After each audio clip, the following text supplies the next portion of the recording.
Hello everyone, Jackie Dink here. Now usually everybody who wins on Sunday spends their Monday relaxing and resting, not us. We're out here at MSR Houston, the Monday after Super Lap battle, trying to get better, trying to learn and trying to improve ourselves and trying to find more pace out of the car, out of ourselves, out of the driver most importantly, with Group A Racing. And this is the Radical SR3 XX. Group A's very kindly lending me this to drive around today. We're going to do a couple sessions. This guy here is Jonathan of Group A of Radical Northeast. This guy taught me everything I know about driving. And I mean, we go way back to like 2014 when I was 2012. When I barely knew how to drive anything at all. He helped me cut 8 seconds off Sebring one day. Sensei, walk us through the car. Walk us through this beautiful machine and see what we're doing. So today we've got the brand new Radical SR3 XX, and this model is the 1500. So we've got the Hayabusa engine making 226 horsepower in there. The car weighs 1,400 pounds with Jackie's skinny butt in there as well. Actually, it'll probably be a little bit less with your skinny butt because it's like 1,400 with a normal size guy. The car itself is the latest and greatest. It's their new, their most successful model, being that much smarter, that much easier, that much more evolutionized and everything. So we have some aero updates on the front with some new different dive plane setups. The cars are actually configured with wheel pressure sensors and wheel temperature sensors. They've really modernized the cockpit quite a bit. We have a nice new button board which lights up. The steering wheel is all built in one display and everything, as opposed to like a traditional like Momo steering wheel and then the AIM data system here. Now it's all built in, just like what you see on the big boys in IndyCar Formula 1. Now I just turned on the steering wheel with that, and now the steering wheel is lighting up. So there's your initial display, which will give like lap times. It's also give like predictive laps, so as you're going throughout the lap, it's telling you if you're up or down and updating every foot or so. It'll give you engine parameters, your gear selection, and then with this knob here, you're able to scroll to different pages, which a lot of the different pages will just give a lot of the same information, just formatted in a different way. So it'll give you, the driver, a lot more options on how your eye configures, where you like certain things on the screen to be a bit better. So it's all quick release. Of course. Yeah. It's all quick release, it's all race car stuff. We're paddle shift on here, no lift shift going up, auto blip going down. What motor? Yeah, what engine is it? So this has got the Hayabusa engine in it, and it's this one's built to 1500 cc's, so you can get it as a 1340 cc, which is 200 horsepower, 1500 cc, which is 226 horsepower, and that on the chassis dyno, that's about 210 to the wheels, and again, that's 1,400 pounds with the driver sitting in it as well. So power cube weight ratio is actually pretty similar to Supra if you do quick math. Does it have easy. a reverse? Yes, it does have reverse. So that's different from motorcycle. Yeah, it's got a lever on the left hand side that you pull to get reverse. Oh, so in case you need it, it's there. No. No, we're trying not to. Yeah. You better not need reverse. Because it's the bike, it revs to 10,500 RPMs. Ooh. So it really makes Good noises. quite a nice pitch and everything as she's screaming around the racetrack and what have you. The lowest RPMs we really see is like 7,000 or so. That's past our red line. Yeah. All right, I'm ready to play. He likes putting his stuff on first because he likes the way I work his belts. What did I miss? Nothing. He said to me before, like, can you work the belts like old times? He asked me to do that every once in a while too. Yeah. This? Yep. Give it ignition. Yeah. And then just tap. Yeah. Alright, so built up, alright. You got a good 25 minutes or so. Alright, let's go for it. Alright.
So much grip.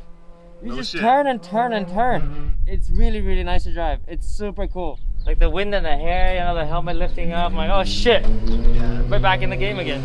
It's cool. It's real cool. Nice and proper again. Thank you. I drove like shit, but you know. You drove like shit. It's not it drove like Yeah, shit. I know. Yeah, we're trying to sell cars here, all right? Get that pronoun correct. Yeah, sorry. All right? It's been a while since we've driven anything this light and has this much grip. And then you ask the wheel to turn, it just turns. There is no dealing with suspension weighting, you know, anything like that. So I need to recalibrate the brain too a little bit. 134.4. Not too bad. Yeah, for your first run, it's good. It's good first run. Good. Sweet. Not an embarrassment to the family. Only What I 15 mean, seconds, I'm huh? gonna point out that like my first run after a long time, like that, I was in the 31s. But Oh shit. it's, Okay. I know it's hard. Yeah. That's why you have me around to teach you. Yes. And stuff. Yes, thank you, Jonathan. Okay. And then the fast left-hander, that's just building up confidence more and more for just how much you can attack the entry through there. You know, you'll approach that corner, you know, flat, and you need to turn in flat. Turn in flat? Yeah. Okay. As well. But Okay. build up to it Yeah. properly. Okay. And not go mow grass because you just flat. No, it's build up, you know, appropriately, but it's there. That's the target of what you're working up to, and you're never going to. Yeah. But that's the mental intensity of what's needed Uh-huh. for this car through there. Okay. So full throttle, little lift, full throttle, little lift, Yeah. full throttle. And apex wise, don't hit that curving there. Okay. But get to it. Yeah. All right. Well, Johnny gave me some tips. 3-second delta on the timing between us and him. Not unexpected. It gave me a little break. Okay, it's been like 6 years since I've driven anything like this. There are things I'm messing up. I think mostly in a lot of low speed, but some line choices can be better, and the commitment really with the car, getting to grips with it. It's really easy to drive. It's just the limits feel so high compared to what we've been used to lately. That like, you know, everything else is like you push it like 90 miles an hour is like on the slip edge, right?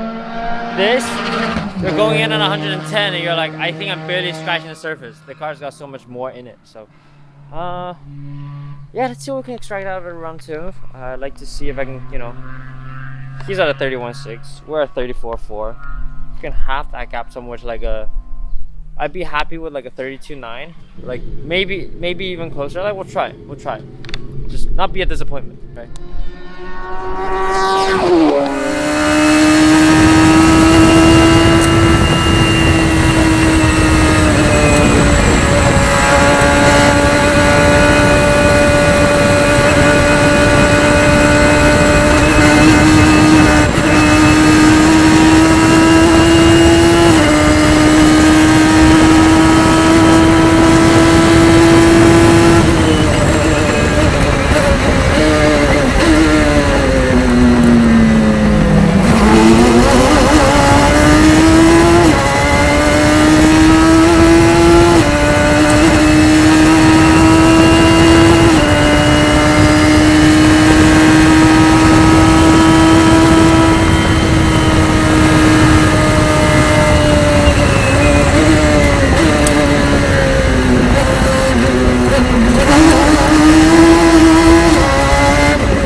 Nice. That's really freaking good. Really? Yeah. Yeah. Especially on these tires. Really? And stuff. Yeah. Okay. That's really good. Thank you. Your second session, first time back in one of these. Oh, it's so good. Like once you get on the limit a little more, it's so easy. So nice. I wish selling the Supra then. Fuck the Supra. I want to be. You want a Radical instead now, right? A bit, yeah, I do. Plus the thing just runs and runs like a little sewing machine. Oh. I fucking love it.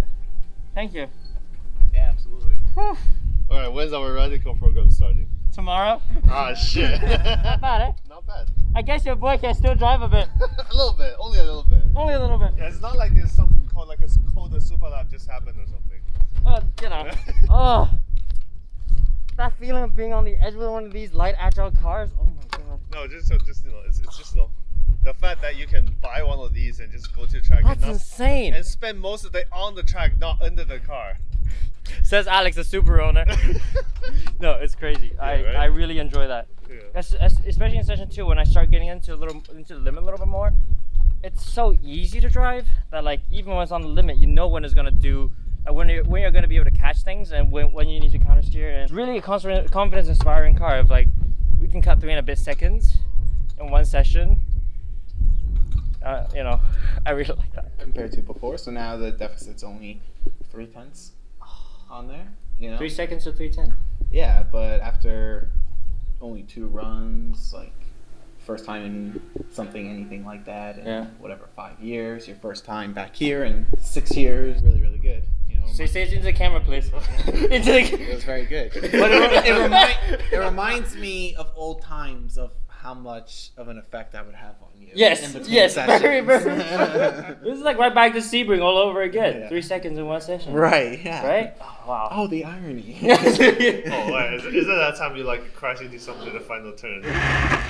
And then my hands. It does seem like, like in the car, I felt like the car was moving around a bit more. It's probably just because I was trying to dive it in because you're harder. carrying the brake pedal in with too much steering in there for then, you know, it's moving around and what have you. Which is a detail, honestly, for you to take a little bit of that mindset for you, even going back to your Supra and stuff.